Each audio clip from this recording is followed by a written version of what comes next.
Hey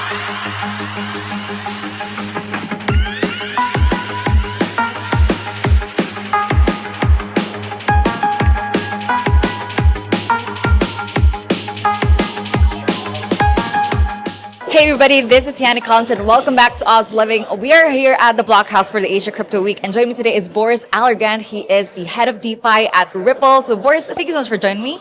Thanks for having me. So Boris, you just played devil's advocate at that panel a while ago about DeFi. You said that we are early on at the DeFi and we are at the prototype phase, right? So how can we bring DeFi to the next level? Yeah, to bring DeFi to the next level will require a couple things. So as I mentioned on the panel, I think DeFi is still missing that killer app, right? Borrowing and lending, as it is done currently, is very medieval, right? You have to collateralize borrowing and lending. That's not really efficient. That's not going to scale. People want to borrow in an uncollateralized way. So the only way you can do that uncollateralized is to actually do a credit review.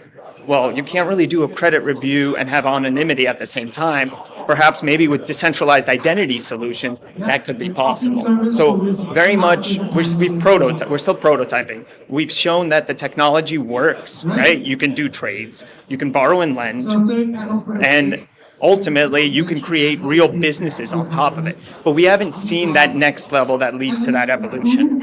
Exactly. Great points. And a while ago, you actually raised the question, will DeFi replace banks or will the banks adopt DeFi? So what are your thoughts on that? I think banks will clearly adapt DeFi, right? Ultimately, DeFi is a technological innovation and that creates efficiencies.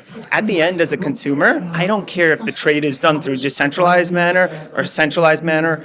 I don't care how my yield is generated, as long as it's generated safely, as long as it works and it works efficiently. So it's going to eventually just be the background of any bank system. And there will be this amalgamation of CeFi, DeFi. What is the best route? What is the most efficient route? And the user won't know. And it won't matter. It's just going to work. So for me, my mom, my grandmother, that's what we care about. And so how can we bring DeFi more accessible and geared towards financial inclusion? To bring DeFi towards financial inclusion, I mean, part of it is education, right? I think that's super important, but also enabling the institutions to bring that cost down. A lot of times, if you think about financial inclusion, why some people are underbanked, it doesn't make sense for banks, right? Because it's too expensive to potentially bank someone.